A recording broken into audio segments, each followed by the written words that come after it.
पता है, लोग गलत नहीं होते हैं, लोग अलग होते हैं। इसीलिए किसी के साथ आर्ग्यूमेंट में नहीं जाना है।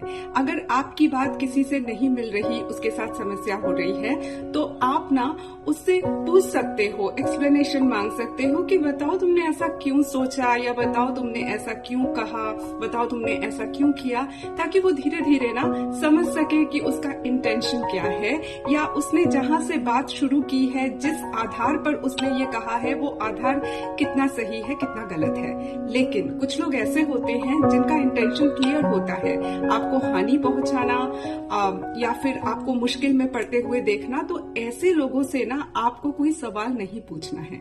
ऐसे लोगों से निपटने के लिए ना आपका यूनिवर्स के साथ कनेक्शन स्ट्रांग होना चाहिए। आपको समझना होगा कि क्वांटम वर्ल्ड कैसे काम करता है। आपको प्रैक्टिस में लाना होगा यूनिवर्स के साथ अपने कनेक्शन को स्ट्रॉन्ग करने वाला जो प्रैक्टिस होता है, उसका स्किल आपको जो है समझना होगा।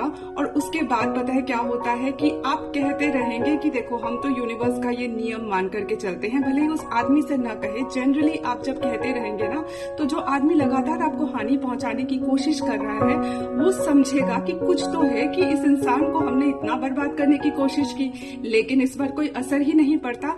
तब वो ना धीरे धीरे यूनिवर्स को समझने की यात्रा में खुद ब खुद जो है लग जाएगा। ये भी एक तरीका होता है ना इंसान को यूनिवर्स के साथ कनेक्ट करवाने का।